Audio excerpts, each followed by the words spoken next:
அதாவது யூதாஸ் காரியத்தை தான் ஜீசஸ் போட்டு கொடுக்க போறான்னு தெரிஞ்சும், ஆனா லாஸ்ட் வர அவனை கூடையே வச்சு சுத்தினார்ல, எவ்வளவு அன்புல வராம. ஏன் நீதான் என்னை காட்டி கொடுக்க போறேன்னு சொல்லிட்டு அவனை விரட்டி இருக்கலாம், என்ன பண்ணிருக்கலாம். அங்க தெரியுதுங்க அவருடைய அன்பு. அவன் அங்க தெரியுது அவருடைய அன்பு. அவனை, அதாவது என்ன நான் சாகுறது இவனாலதான் தெரிஞ்சும் அவர் என்ன பண்றான்னா யூதாஸ் காரியத்தை கூடயே சுத்திட்டு இருக்காரு, எதையுமே காட்டிக்காம அப்படியே வா. அதாவது எப்பயும் போல ஏதோ ஒரு ஃபேஸ் ரியாக்ஷன் இல்லை, எதையுமே காட்டாம அவர் எப்பயும் போல சுத்துறாரு. என்ன பண்றாரு தெரியுமா? வா வா அப்படின்ட்டு. அவர் ஒருபோதும் குறைவுகளை நினைத்து அவர் பழகுவதே இல்லாம, அவர் எப்படி இருக்கிறாரோ நீங்க அப்படியே பழக ஆரம்பியாம.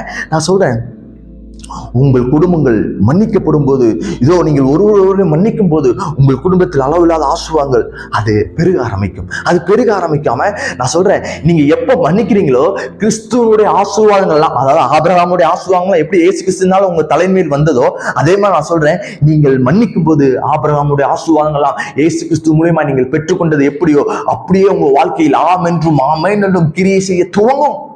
ஆமென்.